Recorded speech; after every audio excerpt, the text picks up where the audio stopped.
E aí pessoal, sejam bem-vindos ao seu canal de hidráulica, para você aprender hidráulica sem complicações.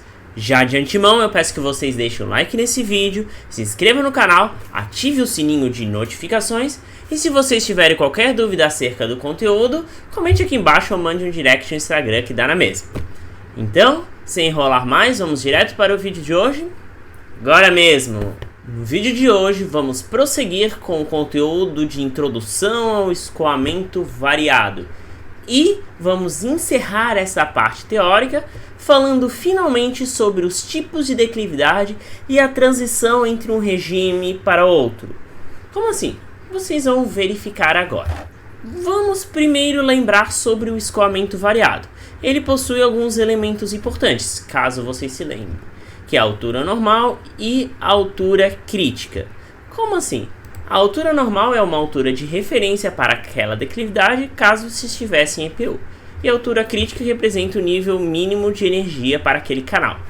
Então, vamos trocar em miúdos. Em um determinado canal, se vocês se lembrarem bem, caso esse canal seja muito longo e não tenha interferentes no seu interior, a tendência dele é se aproximar do EPU e ficar com a sua altura normal. Como pode ver daqui até aqui, o canal se comporta em escoamento permanente uniforme. Essa altura normal foi aquilo que a gente calculou no capítulo passado inteiro, através dos problemas de operação de EPU. Ok? Tanto canal trapezoidal quanto canal circular, entre outras coisas. Então, essa altura normal é a nossa altura de referência e ela depende da declividade, como vocês vão ver posteriormente, ok? E a altura crítica é aquela altura que representa o nível de água com energia mínima para aquele canal. Então, caso o nível da água chegar ao nível crítico, como aqui, isso significa que aquele ponto tem um mínimo de energia, o número de Froude é igual a 1 e o regime é o regime crítico. Tá certo? Passando essa revisão, vamos falar sobre a influência da declividade. Em um canal com características constantes, como material e largura, em regime permanente, a vazão é constante, a declividade controla a velocidade do escoamento e, portanto, a altura normal em EPU. Como assim? Então vamos relembrar.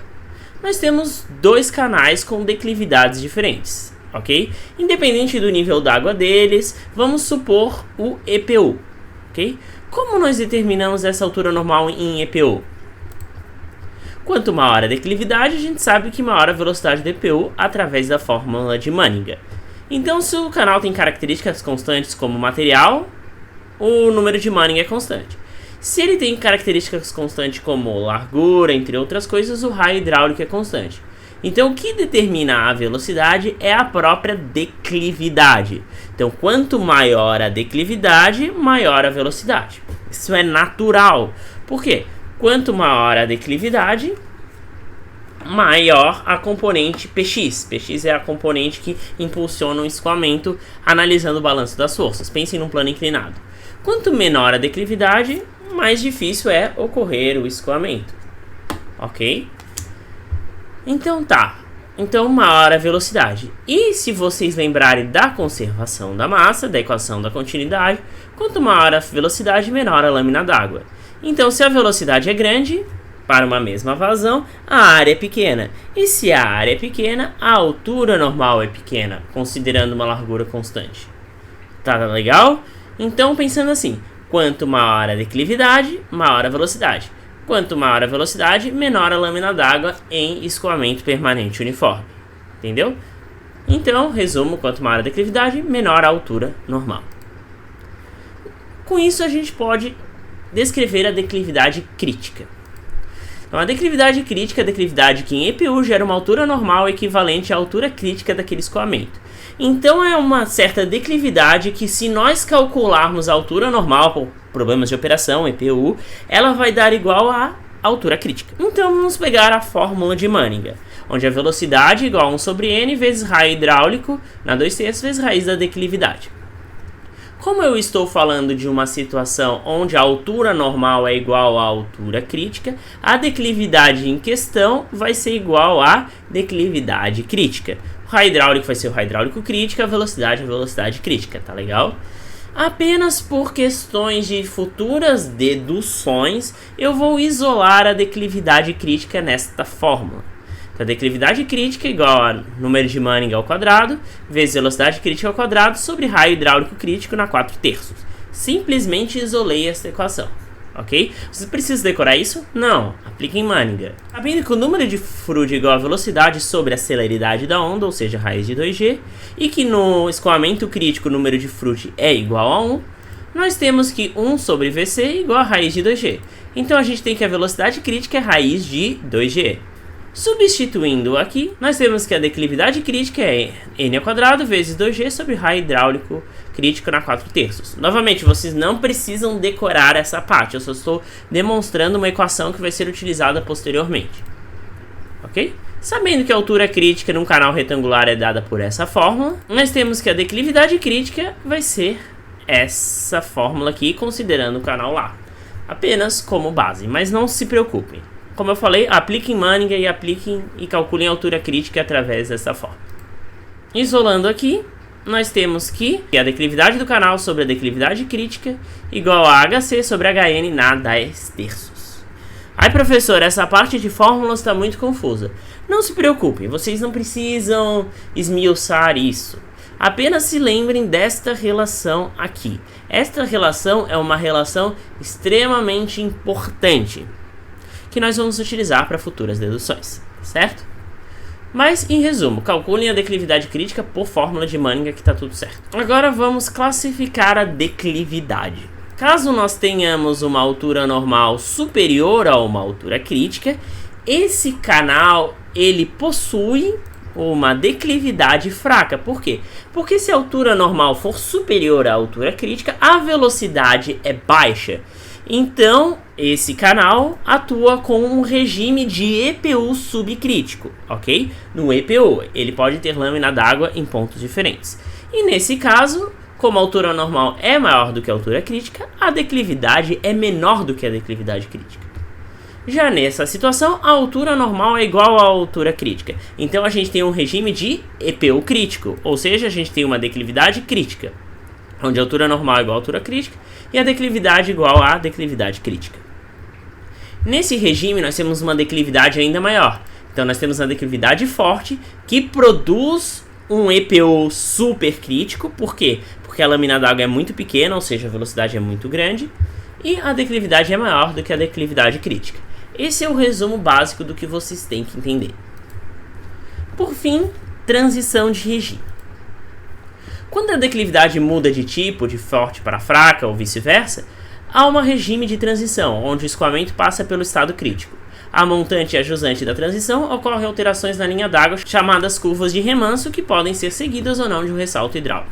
Vou explicar o que é curva de remanso e ressalto hidráulico no momento apropriado. Mas vamos começar por transição do subcrítico para o supercrítico. Supondo que nós temos um canal que aumente a sua declividade, ok? Ele possui uma certa altura crítica que depende da largura, da vazão, entre outras coisas, ok? E ele possui uma altura normal em EPU, que é determinada pela declividade. Lembrando, a lâmina d'água não necessariamente é sempre igual à altura normal. Como vocês podem ver, ela se altera. Mas a tendência é o regime se aproximar do EPU, certo? Nesse canal nós temos uma declividade fraca. Por quê?